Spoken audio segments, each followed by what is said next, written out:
So Lisa and Rebecca, today we're going to speak on assessing, communicating, and planning for community climate risk. So you both can take it away. Great, thanks, Trent. So we're excited to be together here with all of you today. So we're going to speak about integrating climate change planning into local mitigation planning. And maybe you got the intro from Trent about our organization, but the Illinois State Water Survey is part of the Prairie Research Institute, and we're at the University of Illinois. Let's see, next slide. Okay, there's a delay. There we go. So today we're going to cover a little introduction about our group at the Water Survey, cover mitigation and federal policies that impact what we're talking about, connecting climate change with mitigation planning, a little bit about our process, our approach, and working with local jurisdictions, and other thoughts as well. That's the grab bag. So as I mentioned, we're with the Illinois State Water Survey. Our group there is called CHAMP, Coordinated Hazard Assessment and Mapping Program. And so our group started in 2004 as a cooperating technical partner with FEMA. And so we began with flood engineering studies, doing the floodplain maps for the National Flood Insurance Program. And as FEMA's approach grew to include looking at risks to communities, so did our work and our approaches as well. So we also conduct community outreach as part of these projects. We work with communities on hazard mitigation plans, looking at flood risk through different GIS products, different data products as well, flood risk assessments, looking at the impacts of flooding on communities, and loss avoidance studies. And so that's looking at the return on investment. If there was a mitigation project, a few properties were bought out and then that area is flooded several times. What has been the savings to the community? And also looking at the policies and approaches that community has implemented in order to get to that point. So that's a little bit about the work that we do at our group. And here's the link to our website. So as I said, I was going to talk about mitigation. Hazard mitigation plan, the 2-second explanation is you act before disaster strikes, but really it's any sustained action that's taken to reduce or eliminate long-term risk to life and property from a hazard event. So making communities more resilient, being able to bounce back more quickly after disaster, that's really the purpose of mitigation. And a little bit about the regulatory background on this. In 1988, the Robert T. Stafford Act was signed into law, and that provides the legal authority for most federal disaster response activities, particularly FEMA, their activities and programs.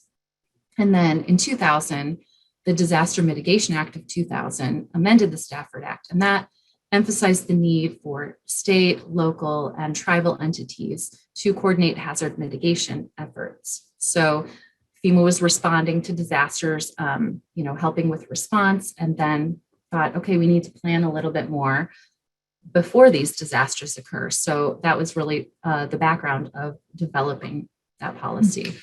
We don't have it in this. We were going to put another slide in about different funding opportunities, but then it was just too much. But since we cut that slide, another thing for you to be aware of, there's a new program called BRIC, or that's the acronym. So it's Building Resilient Infrastructure in Communities. And that is a really important evolution of FEMA's funding mechanism, because since disasters have gotten so much more expensive, as in more people are in areas to be affected, climate change is a real thing. And so extremes and responses to the extremes are larger and more costly.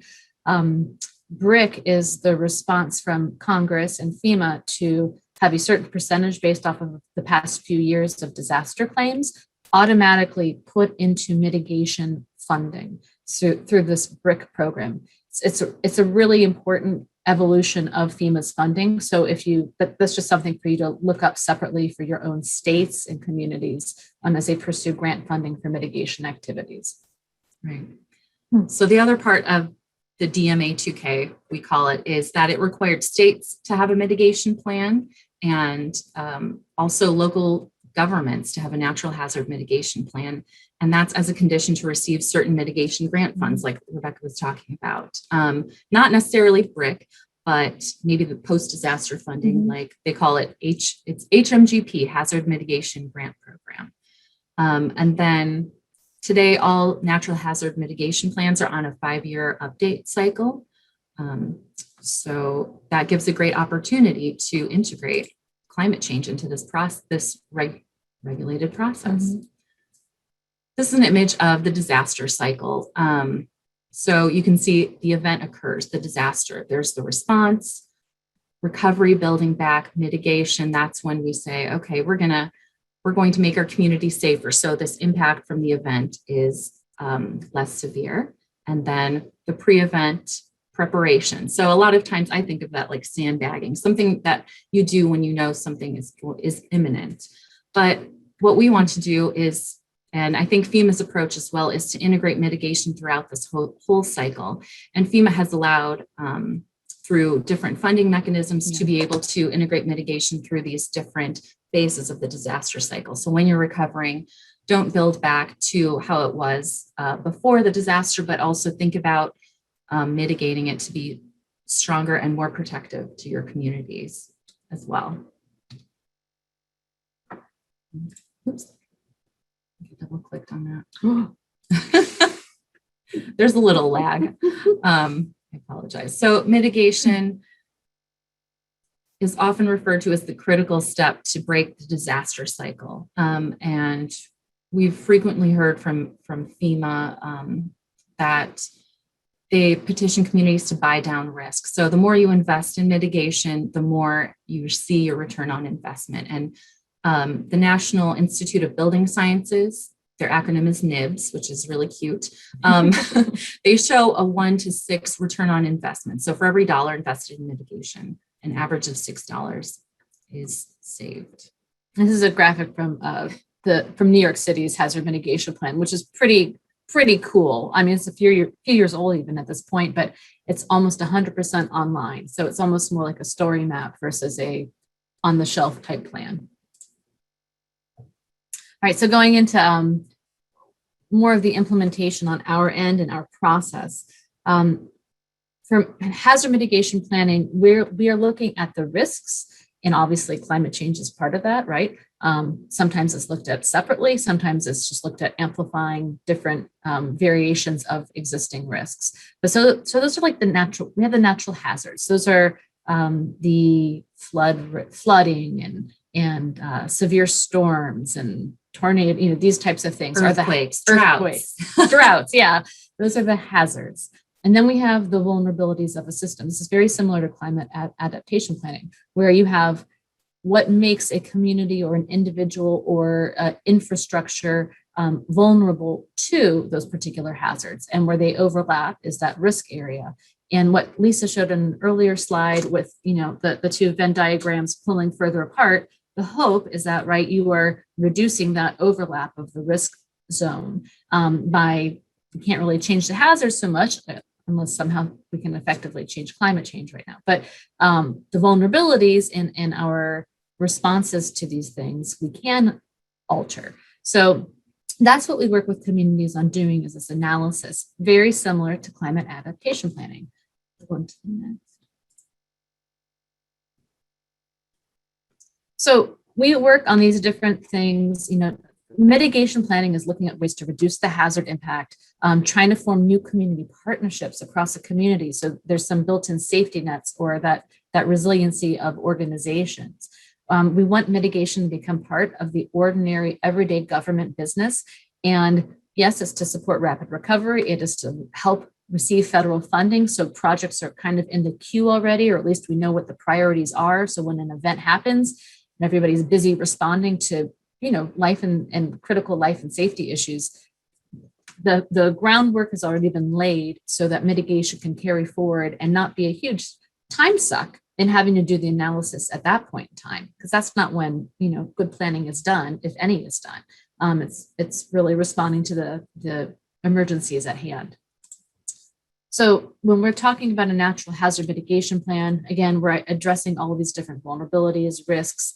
It's just a cool slide to show you pictures. But what we're going to talk about also is, I'm going to go to the next, is climate change.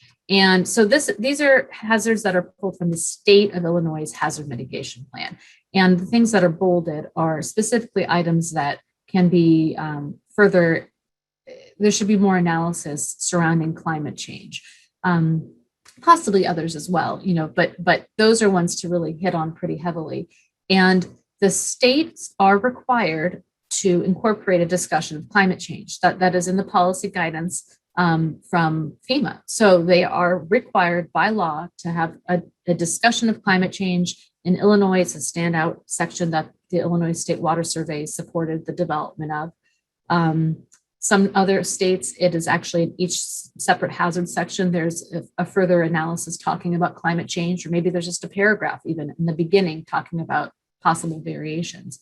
But the local levels are not required to talk about climate change, unfortunately, at this point. We'll assume that will change. FEMA was able to successfully get climate change into the state requirements. So hopefully that will now, after one iteration, the next policy change hopefully can go to the local level too. But what we do is we use that as an opportunity to first kind of take the pulse, the temperature of the community, figure out, will they be agreeable to us using like big C climate change, or do we have to be a little bit more passive in how we I think in FEMA's requirements, there is a requirement to discuss future conditions and looking at the future conditions for these natural hazards. So maybe if a community isn't comfortable right off the bat of it using the term climate change, that is a good way to integrate looking at climate change, but saying future conditions, let's think about the future.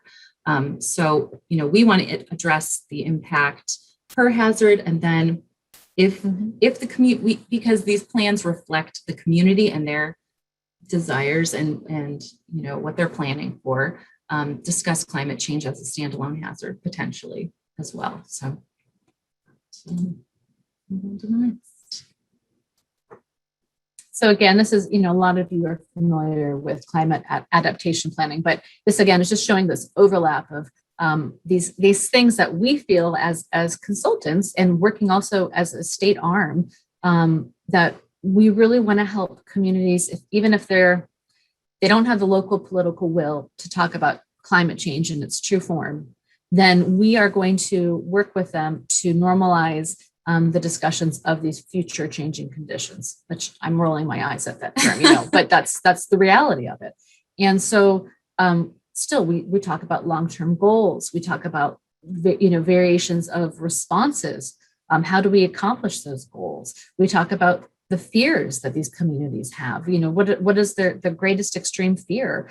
And using those to couch planning for climate change in a kind of a softer, I hate to even say softer, but in a non-direct manner, an indirect manner.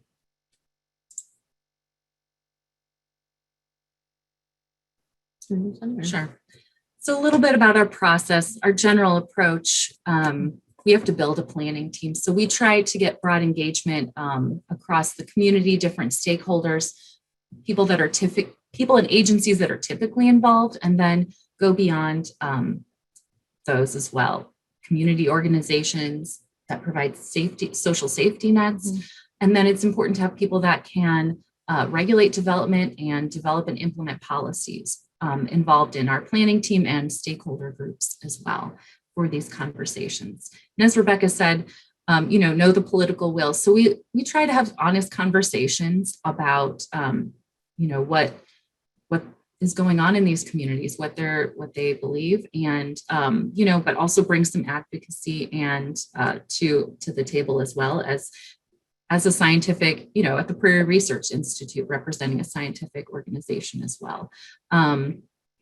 We mentioned going beyond the standards. So we do look at climate change. We want to integrate socioeconomic vulnerability factors and also interactive stakeholder engagement. That's not specifically required by FEMA.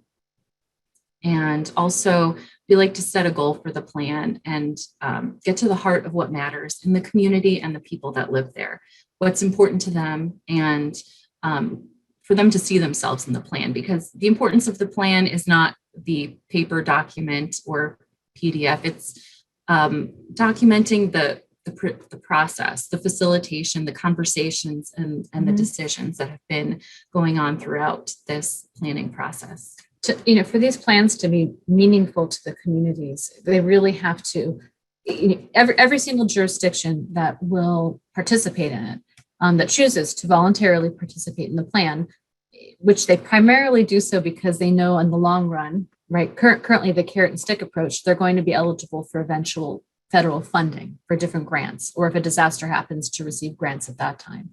But we don't want this to be a waste of anyone's time. You can make a plan that just literally meets the statutory requirements, goes through and checks off and meets it.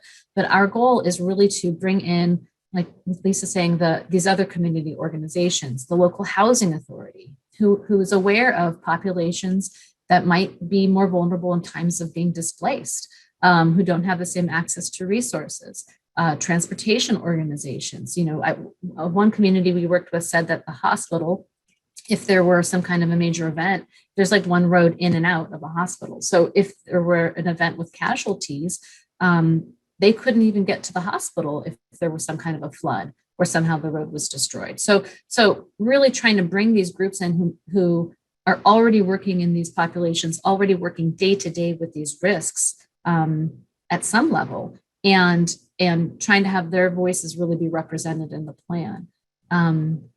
The goal is, like, when someone opens up that plan, they see, oh yeah, that is the number one issue for my community, or, oh yeah, we did discuss that at the local township meeting.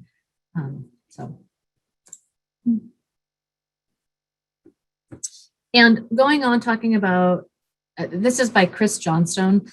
He was the featured speaker, the keynote speaker at last year's Natural Hazard Center conference out of Colorado. And what he was talking about was how to have hope in times of climate change, how to work with communities, how to work with individuals, how to work with ourselves when some of these fears seem so overpowering that people almost become paralyzed by their fear. They just throw their hands up and say, well, how am I supposed to plan for risk that I don't understand? It's just too scary. So this is really related to hazard mitigation planning, where you break down, right, these into 3 different categories. This is a spider diagram, and you have whatever the issue is at hand, which is the starting point. And then you say, well, what's the best scenario? What can happen here? What's most likely to happen here in the middle range, right? This is not scientifically quantifiable per se. This is just having this conversation. And then finally, what's the worst that can happen? And all these different spider legs are different variations of degrees of that. Well, he really emphasized that you need to move on to, we're at the point with climate change that we need to move on to this next spider diagram, which is, we have something that's so far off the radar caused by climate change that the potential risk is there's such a greater variability of these extremes that we need to be honest with our communities when we're working with them or talking with them and ourselves. You can only have hope if you can be honest kind of about where you're starting, because then you know what the reality is. Okay, even if it's a, what's the word I'm looking for? Even if it's not necessarily 100% fact statistical based, that I'm observing in the trends, we're having hotter days for longer durations, or we're having buckets and buckets of rain dumped on us in more extreme events more frequently. All right, so here's this lower spider leg. Now from that point, then you can start to have a revised conversation and say, what's the best that can happen here? Well, let's aim for that. What's most likely to happen here? So just really rephrasing what we're looking at. And this is climate change, and people do this on a daily basis with their lives anyway. So, yeah. So we're just talking about a couple of overarching concepts that we're trying to bring into these conversations with communities. One is climate change and trying to refocus, reorient. The goals of the past will not be the goals of the future because things have changed since the last mitigation plan was done 5 years ago, 10 years ago, or ever. Another thing we really are focusing on is equity, because equity related to vulnerable populations, when you say vulnerabilities, it's just a term. It's like a census term, but that term actually has a relationship to real people. And for those people, what does it mean? What do vulnerabilities look like? No one wants to be just slated as a vulnerable community. These are some of the most adept communities already because they are resilient, because they have to be, unfortunately. So we want to talk about things with our communities about how are property values affected.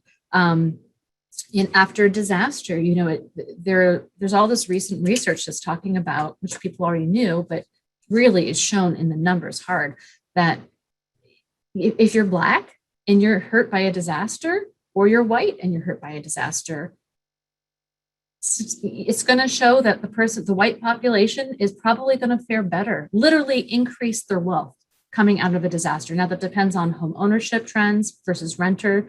It depends on education, but literally the majority, there really are hard facts behind that showing the numbers that if I were affected by a disaster, I'm actually going to come out having an increased my wealth by the end of a certain period of time.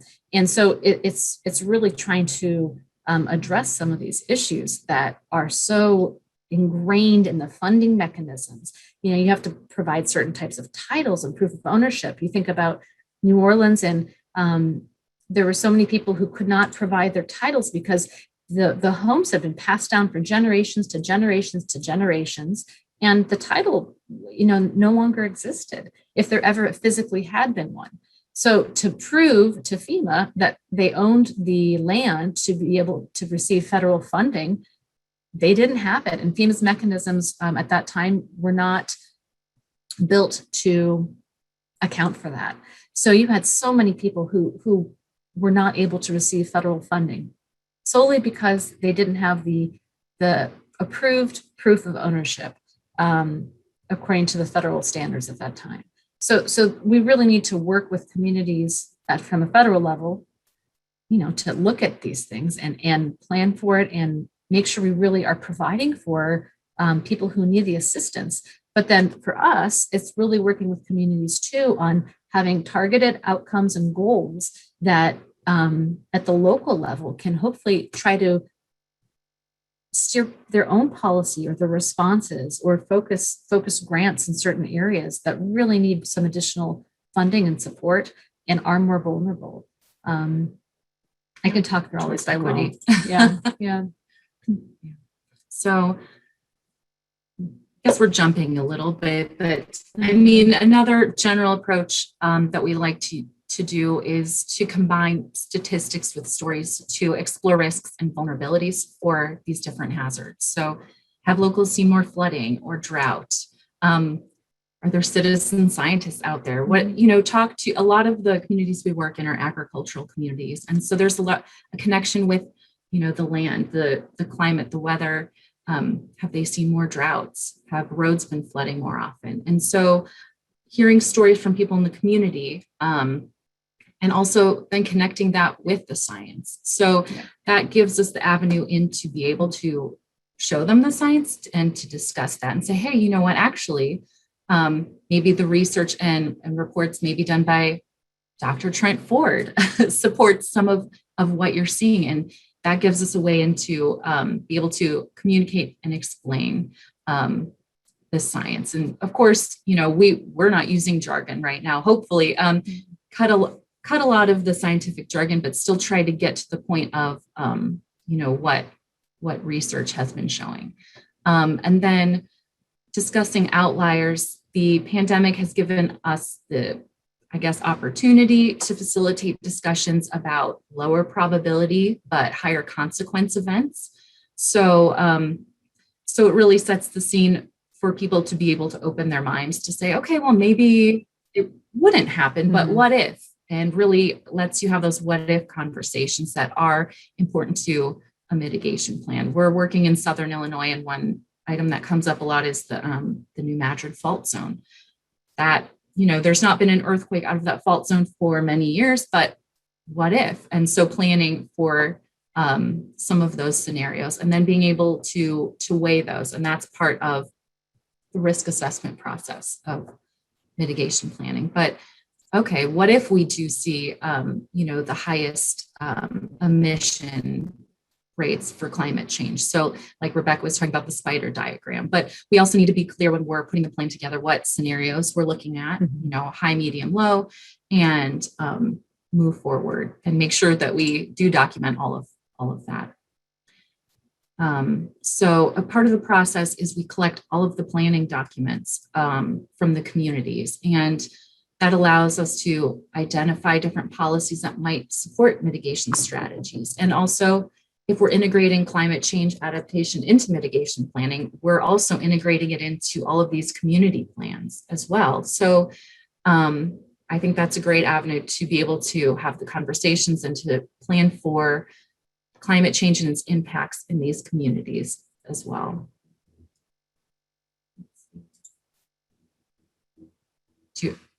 This is just an example of the actual federal FEMAs crosswalk. So this is what's used by the state and then by FEMA at the regional offices to review plans, hazard mitigation plans. So this is just a little visual of, like it says under section B, does the plan include a description of the type, location, extent of all natural hazards that can affect each jurisdiction?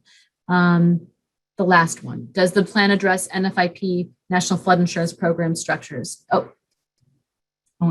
So what we pull this up for is our hope is that when we're working with these communities, there's so many other programs and plans that they can, should, or have to regularly produce. So for example, climate adaptation plans, EPA watershed plans. If they are part of the National Flood Insurance Program, could they qualify for a insurance reduction through this community rating system? System, yes, you're right. CRS program. So are there ways to align FEMA's crosswalk with other organizations, programs, crosswalks? And that way, we say we're asking that, but yes, we know there are. There are all these synergistic opportunities for these different plans. And our hope is that when we find these communities who already have one of these, are working on one currently, are projecting to work on one in the next 2 years, that we can kind of help them, get multiple opportunities accounted for or planned for in one go. So that way we can look at these and kind of align the crosswalks.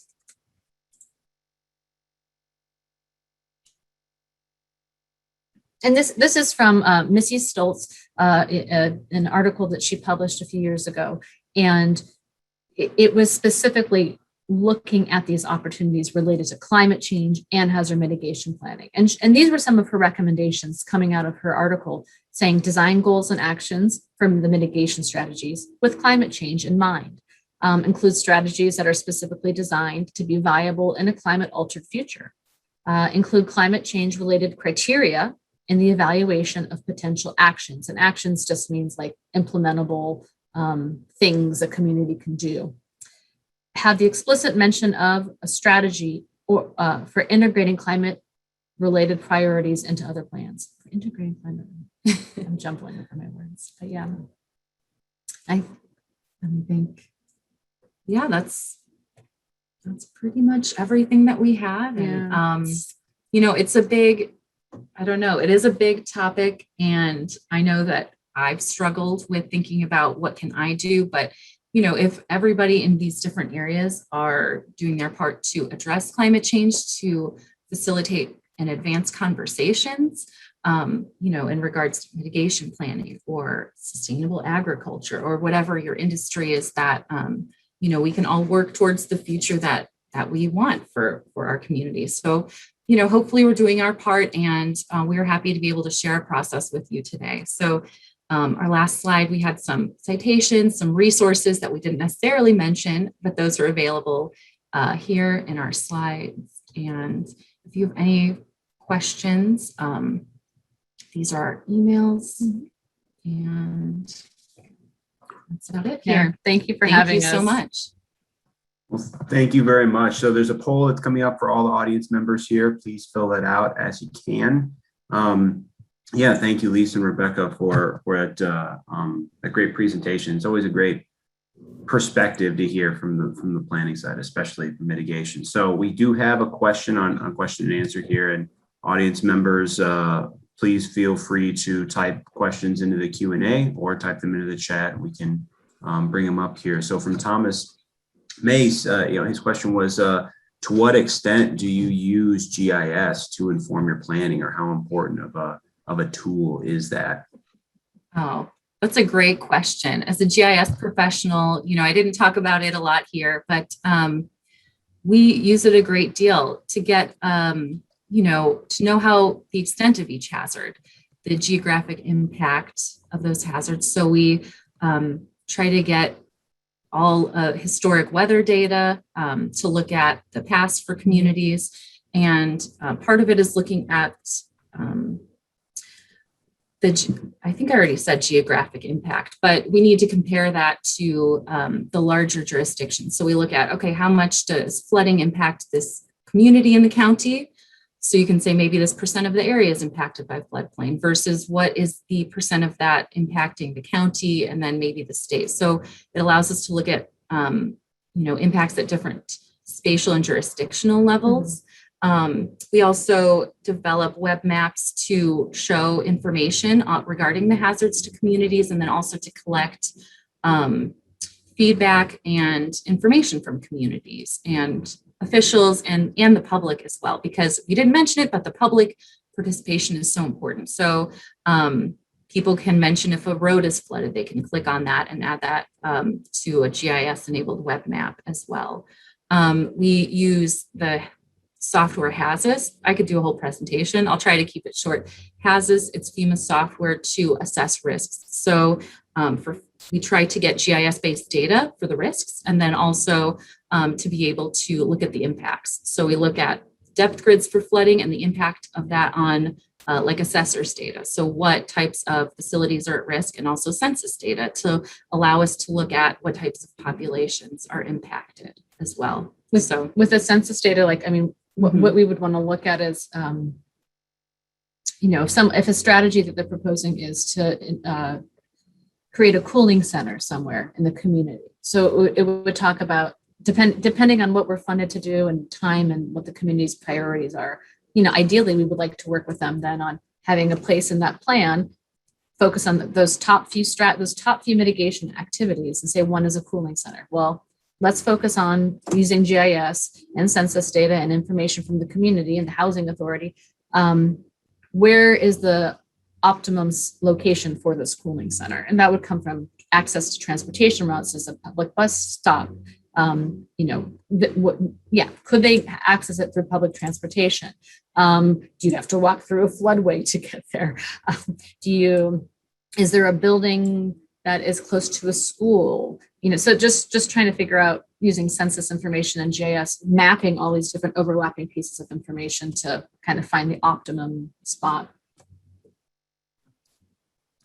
As a geographer, it warms my heart to know that geography is the center of pretty much everything. So real quick, I have a couple other questions. Where it's at, Trent. Yeah, exactly. Yeah. We have a couple other questions before I get there. I just want to remind the audience that we'll have a short discussion after the question and answer section, kind of summary of NC3, but then also a sort of discussion on what we've seen so far in these last 2 days with the presentations.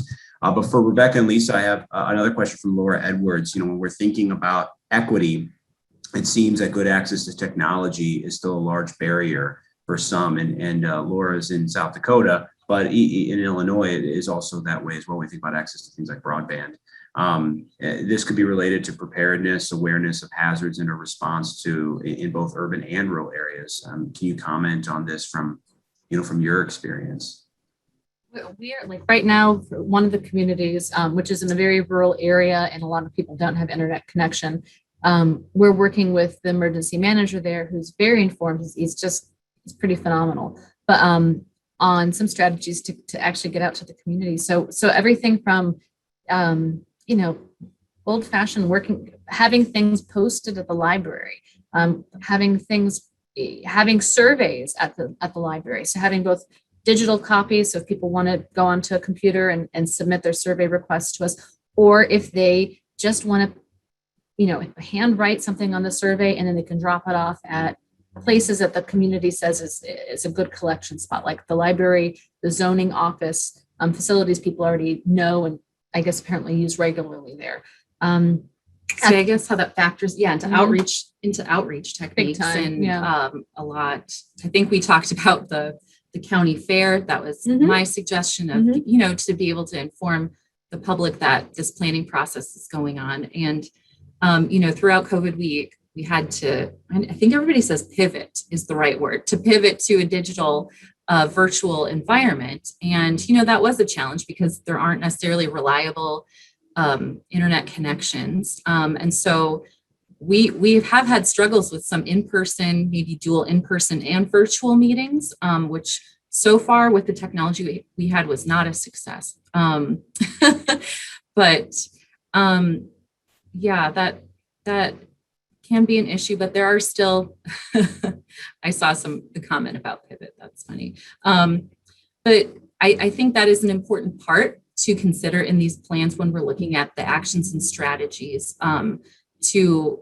That is part of it, is how do we keep people safe? So to make sure there are like tornado sirens and, looking at if there are different parts of the community that speak different languages, literacy rates, and, what the best ways to get awareness and to prepare communities for disasters as well. We can do everything from you work with the water bill. I mean, things that go regularly out and probably already have a printed mechanism that just have a snippet on there about an upcoming meeting. So, but again, that's only, no, water bills will probably go to everybody, or they might just talk about the tax bills. And their tax bills too. So depending on the infrastructure of your community, finding out what things are regularly already being disseminated, and then just trying to get something on there to at least have awareness. Using schools when school's in session, if the superintendent and the board is supportive of it, having information going home with kids. We always know that kids are gonna talk about these things to their parents, things that they're excited about and make them feel safer and take control over. So those are ways to try to reach out to as many people as possible. I wonder about if there's any negative bias of attaching your information to a tax bill, because people are grumpy when they see it anyway. Maybe as a tax refund and say, hey, here's your check. And oh, by the way, now that you're in a good mood. That's really interesting though. And always having food at meetings. Yeah. And that's not an allowable expense, but we won't say anything if you don't. Well, Shiv, I'm going to turn it over for a live question from Melissa Whittom. Melissa, you can unmute if you'd like. Thanks. I asked for a live question because I don't know that I fully have my question formulated enough to type it. So bear with me.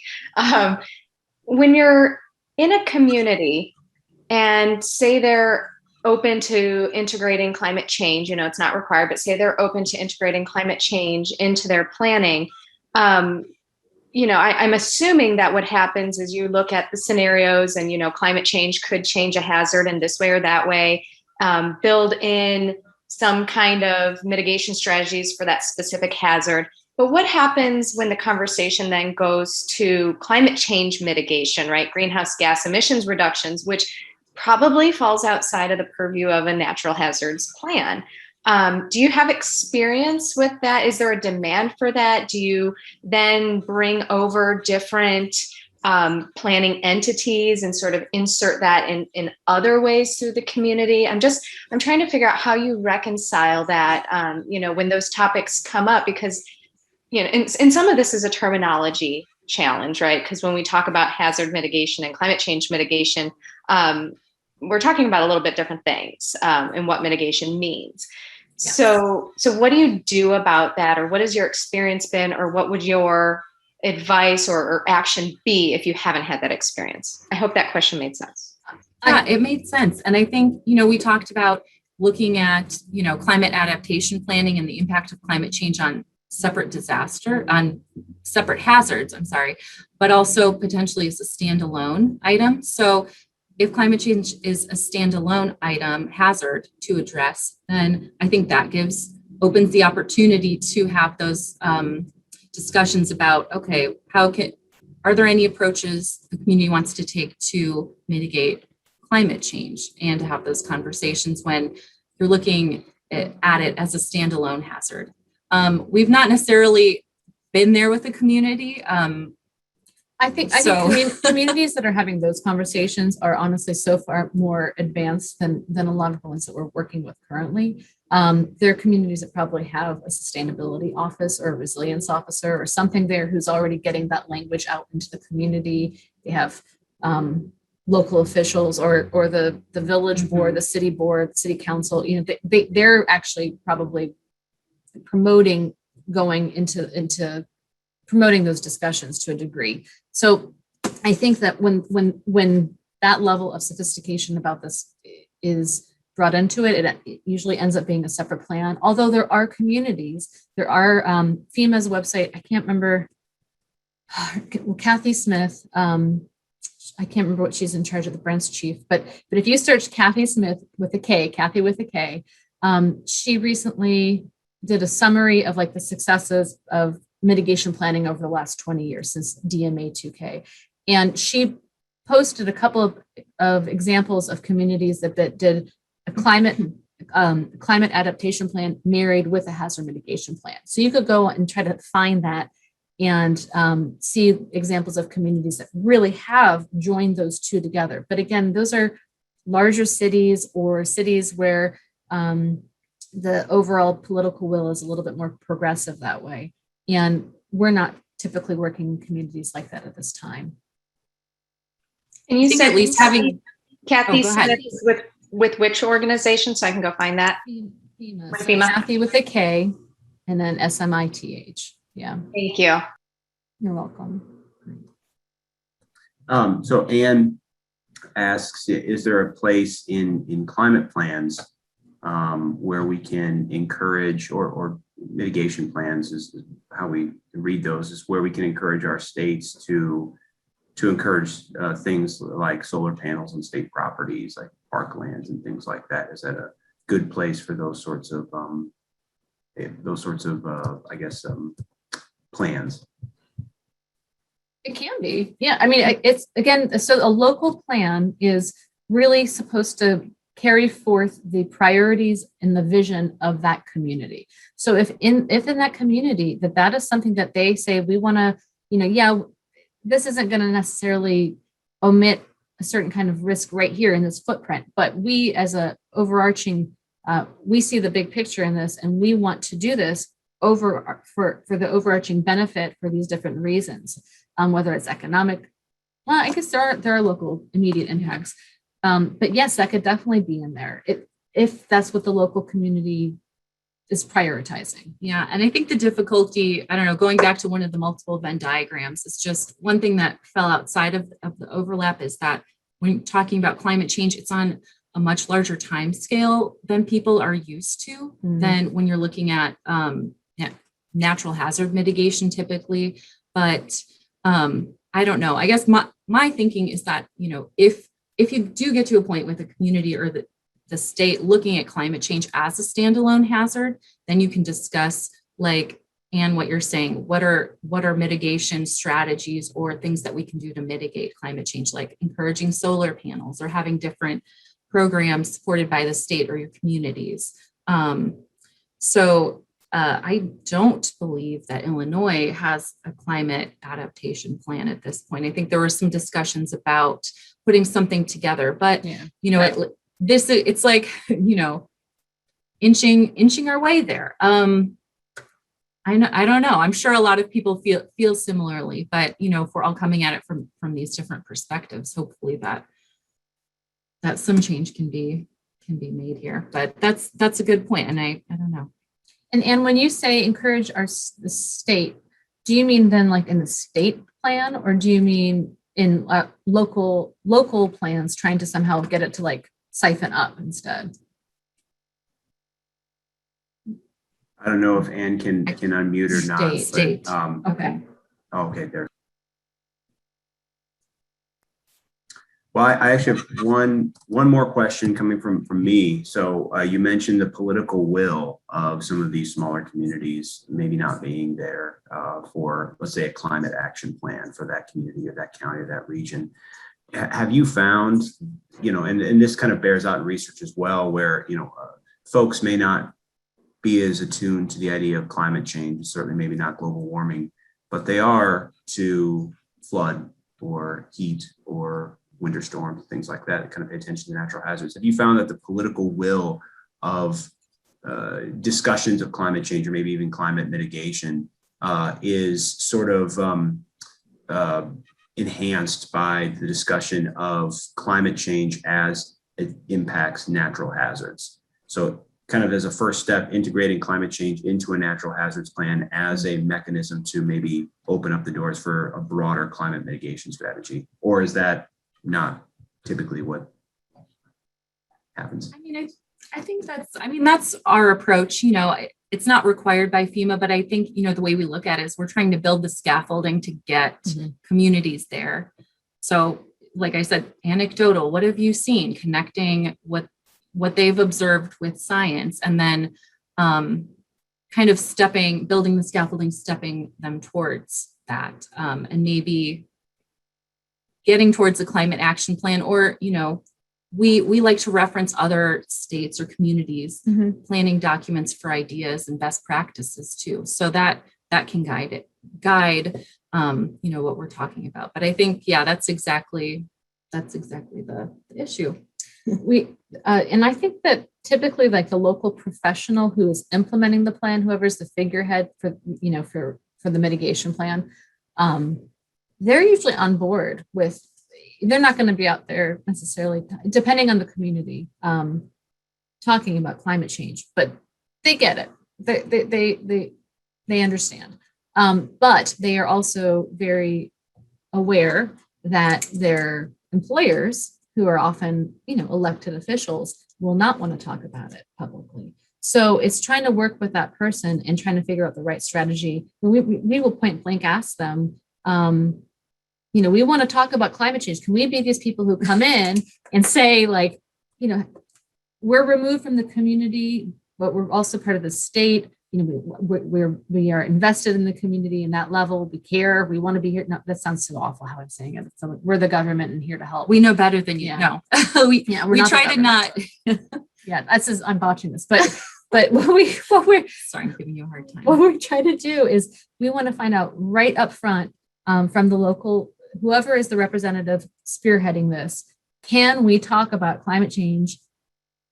Truly, can we truly talk about it? And will that be of benefit to you? Can it be having an additional, so it's not your voice, you're not the one who has to, go out on a limb and talk about this, but you're bringing these people in who work with other communities. The state climatologist will be there. Can we have this conversation? And would that help, crack away at this a little bit in your community to get some of the fear out and normalize it?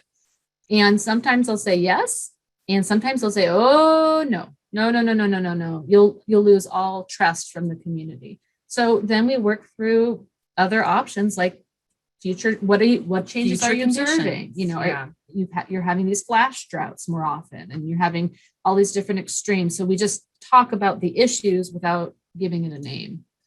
Yeah, and I'll just mention this really quickly. So I guess one approach similar to this, it's not necessarily related to climate, but at the Iowa Flood Center, they had a large initiative to do watershed planning, and they approached it with the hazard first and then water quality as a secondary issue, because they're like, these are our agricultural communities, they're very sensitive about water quality. So that was, one of the purposes for this plan, but they say we lead with the hazard first. So that's sort of our approach too. It's like, I don't want to say it's like a Trojan horse or something, but you know what I mean? It's that gets us in there, and we can, it's a nice Trojan horse. It's a true gift. True gift. To be able to have conversations and plan. So. Well, thank you very much, both of you, for taking your time to speak with us today. I really appreciate it. And it's a really, really interesting talk and a good perspective for folks. So thank you very much. It was really Thank great. you for having us. We Yeah, thank you appreciate all. it. Yeah, we're humbled. For including us. Yeah.